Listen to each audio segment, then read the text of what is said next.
हमें आपसे ये जवाब चाहिए कि आपने अमित जी शाह ने या प्रधानमंत्री नरेंद्र मोदी ने 2.5 साल के लिए ना कहा तो कैसे कहा? नहीं, मैं मजाक नहीं कर रहा हूँ, मैं सीरियस क्वेश्चन पूछ रहा हूँ। 5 साल से हम ये स्टोरी सुन रहे भाऊ ने, लेकिन ना वो बता रहे, उद्धव ठाकरे ना बता रहे कि भाई इन्होंने ईमेल भेजा, व्हाट्सएप भेजा कि नहीं 2.5 साल नहीं दूंगा, ये इन्होंने नहीं कहा। लेकिन उद्धव ठाकरे जी जो ना बोल रहे कि हमको ना कहा गया, तो वो किस माध्यम से कहा गया, ये सवाल है। भाऊ ने बहुत सटीक प्रश्न यहाँ पर किया है। मैं थोड़ी क्रोनोलॉजी बताना चाहता हूँ कि जिस समय लोकसभा का चुनाव था और हम अलायंस के लिए बैठे और करीब करीब अलायंस हमारा फाइनल हुआ, तो एक रात ऐसी आई कि जिस रात को उद्धव जी ने मुझे कहा कि देवेंद्र जी हमको 2.5 साल के लिए मुख्यमंत्री पद चाहिए, और उन्होंने कहा कि मैंने आपके वरिष्ठों के भी कान पे ये बात रखी है और अब अंतिम फैसला आज कर लेंगे और 2.5 साल के लिए हमको मुख्यमंत्री का पद चाहिए। रात में करीब 1 बजा हुआ था। मैंने कहा देखिए ये कोई फैसला तो मैं नहीं ले सकता, क्योंकि मेरी पार्टी एक पार्लियामेंट्री बोर्ड के थ्रू फैसला करती है, तो मैं ये प्रयास करता हूँ, हमारे अध्यक्ष अमित भाई है, मैं अमित भाई से बात करता हूँ। तो रात को 1 बजे मैंने फोन किया, फॉर्चुनेटली अमित भाई भी जगे थे, तो मैंने उनको कहा कि अभी करीब करीब हम सीटों पर तो मान गए हैं, आगे का भी सारी चीजें मान्य हो गई है, लेकिन उनका कहना है कि हमको 2.5 साल के लिए मुख्यमंत्री का पद दिया जाए। तो अमित भाई ने मुझे कहा कि नहीं हमको मंजूर नहीं है और आप उनको कहिए कि हमको मंजूर नहीं। मैंने कहा अगर उनका कहना है ये मंजूर नहीं है तो हम अलायंस नहीं करेंगे। तो 2 टूक बात मुझे अमित शाह जी ने कही कि आप कह दीजिए कि नहीं होगा फिर अलायंस। उसके बाद मैंने उनको कहा कि नहीं हमारी पार्टी को ये मंजूर नहीं है, हम 2.5 साल का मुख्यमंत्री पद आपको नहीं दे सकते, जो भी अभी ये है 5 साल, चूंकि हम सबसे बड़ी पार्टी है, आगे भी सबसे बड़ी पार्टी रहने वाले हैं, तो 5 साल मुख्यमंत्री पद हमारा होगा। हाँ, हमने पिछली बार डिप्टी सीएम आपको नहीं दिया था, तो हम डिप्टी सीएम आपको दे सकते हैं। तो उद्धव जी ने कहा कि नहीं फिर तो नहीं बन पाएगा, वो अपने रास्ते चले गए, मैं अपने रास्ते चले गया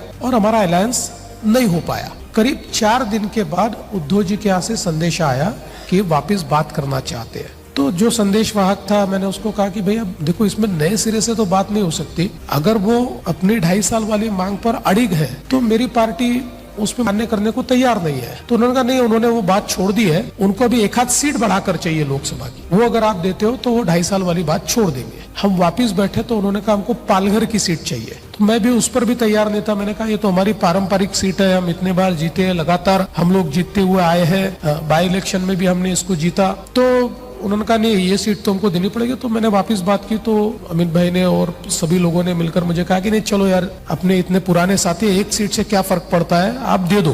तो हमने कैंडिडेट सहित वो सीट उनको दे दी, हमारा अलायंस हुआ। और मैं बताता हूँ अमित भाई को उन्होंने मुझे कहा कि जिस दिन हम प्रेस कॉन्फ्रेंस करने वाले थे, प्रेस कॉन्फ्रेंस के दिन उसने 1 दिन पहले उनका मुझे फोन आया, बोले देखो यार हमारी एक प्रकार से एक फेस सेविंग हमारा भी होना चाहिए। तो मुझे लगता है कि अमित भाई पहले मातोश्री पर आए और वहां से हम प्रेस के लिए जाए। तो मैंने उस प्रकार से अमित भाई से बात की। अमित भाई ने कहा कि लेकिन आप उनको ये बोलिए कि कोई टॉक्स ओपन नहीं होंगे। मैंने कहा नहीं उनसे बात हो गई है, कोई टॉक्स ओपन नहीं होंगे। और हम लोग गए, फिर वो थोड़ा उससे मतलब जो अमित भाई को मैं लेकर जाने वाला था उससे 1 घंटा पहले मुझे उनका फोन आया, बोले देवेंद्र जी मैं अमित भाई से कुछ बातचीत करना चाहता हूँ। मैंने बोला क्या बात करना है? वो तो नहीं वो ओपन नहीं करना है मुझे। क्या है कि पिछले 5 सालों में जो हमारी भावना रही कि हमारी बात नहीं सुनी गई या जो भी हमारे बीच तकरारें, वो मुझे एक बार उनको बोल के आगे में ठीक सारी चीजें चले, इस प्रकार से उनके साथ मुझे बातचीत करने। मैंने बोला बहुत अच्छी बात है, बिल्कुल आपके मन की सारी चीजें बोल दीजिए और आप उनसे बात करिए। तो ये जो बंद कमरे वाली बात है, इसमें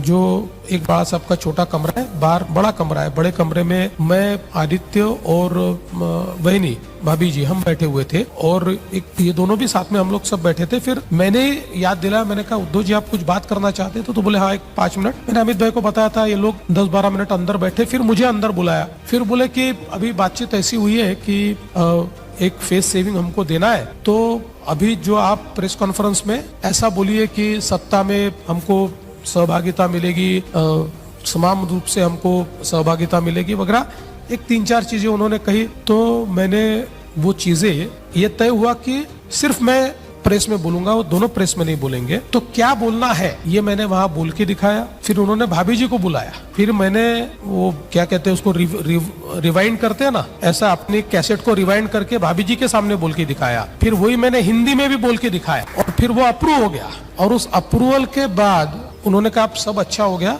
अब हम चलते हैं। फिर हम लोग गए, वो ब्लू सी नाम का एक हॉल है, वहां पर हमारी प्रेस कॉन्फ्रेंस हुई। उस प्रेस कॉन्फ्रेंस में जैसे तय हुआ था वैसे मैंने मेरी कैसेट पूरी बजाई, मराठी में भी बजाई, हिंदी में भी बजाई। इन्होंने किसी ने कोई बाकी बात नहीं कही। हमने प्रेस कॉन्फ्रेंस समाप्त की और हम लोग वापिस आए। इस पूरे चक्कर में कहीं पर भी ये बात नहीं हुई। अगर अंदर में 10 मिनट के लिए ये लोग बैठे थे, अगर अंदर में बात होती तो मेरे जाने के बाद मेरे से तो बात होती, मुझे तो बताया जाता कि ऐसा तय हुआ है या ऐसा विचार कर रहे हैं। तो ऐसी कोई बात नहीं हुई थी। तो मुझे ये लगता है, और उसके बाद आपने भी देखा प्रधानमंत्री जी ने और अमित शाह जी ने, नड्डा जी ने, सभी ने बार बार अपने भाषणों में देवेंद्र के नेतृत्व में हम लोग लड़ रहे हैं, देवेंद्र मुख्यमंत्री बनेंगे। आप उस समय के उठाकर देख लीजिए जो वीडियोज है, जब ये घोषणा हुई तो उद्धव जी भी ताली बजा रहे हैं सारी सभाओं में। उन्होंने भी कहा देवेंद्र जी के नेतृत्व में हम लोग लड़ रहे हैं। और सवाल ये है कि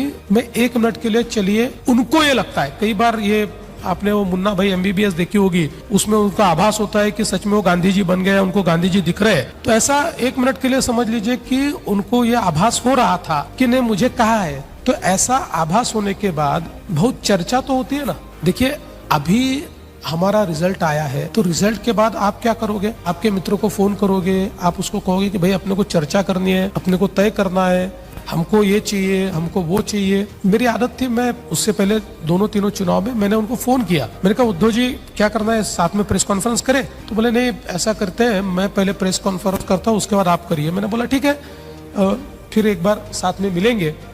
जैसे ही उनकी प्रेस हुई, उस प्रेस में उन्होंने कह दिया हमारे सारे विकल्प खुले हैं, हम किसी के भी साथ जा सकते हैं, दुसऱ्या टोकाला जाऊ, हाँ आम्ही दुसऱ्या टोकाला जाऊ शकतो।